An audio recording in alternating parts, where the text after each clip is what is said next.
এই ভিডিওতে আমি তুলে ধরবো এখানে লোন লিমিট লেখা আছে 154 টাকা। এটা কিভাবে বৃদ্ধি করা যায় এবং কি প্রসেসে আপনি বৃদ্ধি করতে পারবেন। আর এখানে দেখতে পাচ্ছেন আমি 3টা অ্যাক্টিভ লোন আছে। এই 3টা লোন থাকা সত্ত্বেও আমি কিভাবে আবার লোন নিতে পারি। তাহলে চলেন আজকের ভিডিওটা শুরু করি। সর্বপ্রথম আপনাকে জানতে হবে বিকাশের মিনিমাম লোন লিমিট কত। আপনি যদি গেট লোনে ক্লিক করেন তাহলে এখানে বলবে মিনিমাম লোন অ্যামাউন্ট টাকা 500।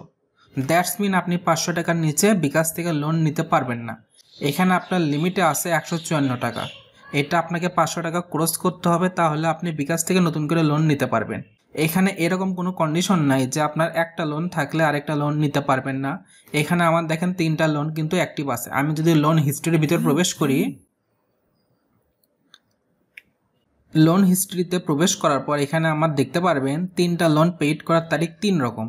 একটা পেমেন্ট করতে হবে সেপ্টেম্বর মাসের 25 তারিখে, আরেকটা সেপ্টেম্বর মাসের 9 তারিখ, আরেকটা সেপ্টেম্বর মাসের 8 তারিখ। আপনার যে কোনো একটা লোন এখান থেকে পরিশোধ করতে হবে, তাহলে আপনার লিমিটটা বৃদ্ধি পাবে। আর কোনটা পরিশোধ করব, যে লোনটা আগে পরিশোধ করতে হবে, মানে যে লোনটার ডেট আগে সেটাই আপনি পরিশোধ করবেন। এখানে দেখতে পাচ্ছি সেপ্টেম্বর 25, সেপ্টেম্বর 9, সেপ্টেম্বর 8। তাহলে সেপ্টেম্বর 8-এরটা আমার পরিশোধ করতে হবে 2 টাকা 78 পয়সা। এটা না করলে হচ্ছে এখন এখানে যে সেপ্টেম্বর মাসের 9 তারিখে 509 টাকা আছে, এটা আমি পরিশোধ করব, তাহলে আমার লোন লিমিটটা বৃদ্ধি পাবে।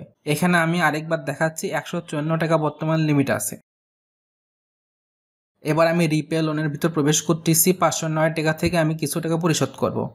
আমি চাইলে ফুল অ্যামাউন্ট পরিশোধ করতে পারি 1840 টাকা। আমি ফুল অ্যামাউন্ট পরিশোধ করব না, দিকে পার্শিয়াল পেমেন্ট অপশনে আসবো। এখানে আমি 150 টাকা লিখতেছি, 150 টাকা পরিশোধ করব। Proceed to pay. এখানে দেখেন ইন্টারেস্ট কাটবে 3 টাকা 67 পয়সা। আমি পিন নাম্বার দিচ্ছি, কনফার্ম করব। এইটা করার পর আমার লোন লিমিট প্রায় 300 টাকার কাছাকাছি চলে আসবে, 301, 2 বা 3 টাকার মতো। আমি যদি লোনে প্রবেশ করি তাহলে এখানে দেখতে পারবেন 301 টাকা। এইভাবে খুব সহজে আপনি লোন লিমিট বৃদ্ধি করতে পারবেন। আপনি চাইলে এইটা যদি 500 ক্রস করেন তাহলে নতুন করে একটা লোন নিতে পারবেন। আজকের ভিডিওটা কেমন লাগলো কমেন্ট করে জানাবেন। আর আপনি বলবেন আপনি বিকাশ থেকে সর্বোচ্চ কত টাকা লোন পাইছেন এবং কত টাকা লোন নিয়েছেন। ভিডিওটা ভালো লাগলে লাইক, কমেন্ট এবং শেয়ার করতে কিন্তু ভুলবেন না।